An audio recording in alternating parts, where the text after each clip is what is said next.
باعتقادي إن قصتنا واحدة، أنا وأنت وأنتي كلنا نحب نعيش بسلام وحب وراحة بال وتحقيق أمنيات ونوايا. كلنا نحب نعيش المتعة والسعادة والرضا، لكن أسأل نفسك بصدق، إيش الطريق إلى هالأشياء هذه كلها؟ إيش الطريق اللي بيؤدي إني أعيش راحة وسلام وسعادة واستمتاع ووفرة وخير وبركة في حياتي؟ اسعى له، اسعى لكل شغلة ممكن توصلك لهذا الطريق. يقول جلال الدين الرومي: العارف هو من رأى النهاية في البداية.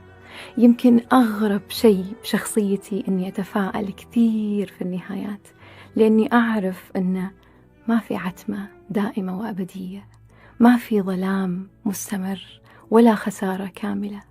دائما هناك نور، دائما هناك أمل، دائما هناك شمس تأتي في النهاية.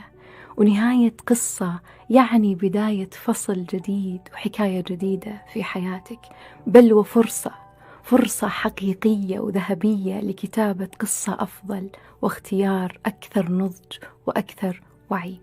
تذكر دائما أن اختيارك يتحول لواقع ملموس، وما تختاره أنت اليوم هو ما ستحصل عليه في الأخير.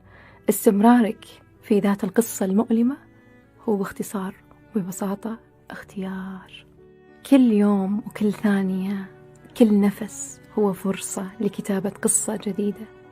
كل لحظة فيها احتمال أفضل لك. كل دقيقة فيك تختار وتخلق واقع جديد تركز عليه وترسمه صح وتراقبه وتتحدث عنه وتشاركه من تحب وتعيشه.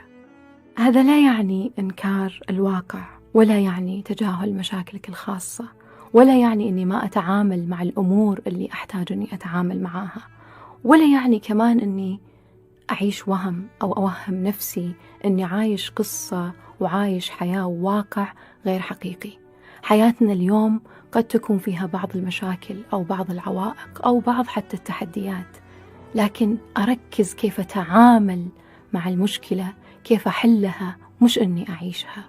كيف أني أوقف وأقلل وأنزل من مستوى التذمر العالي المستمر اللي أناقش فيه الآخرين، وأتذمر من واقعي ومن حياتي ومن شريكي ومن أصدقائي ومن أهلي ومن عملي ومن كل التفاصيل اللي جالس أعيشها.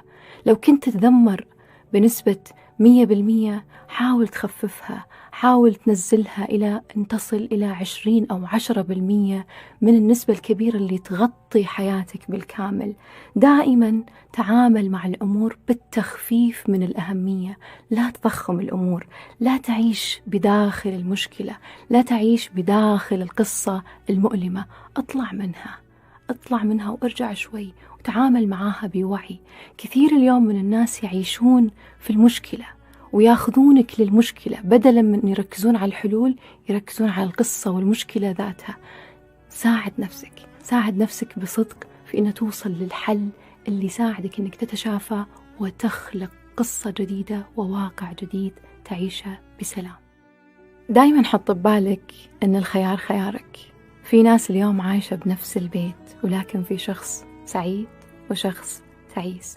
هذا أكبر دليل على أنك قادر تختار وتغير قصتك.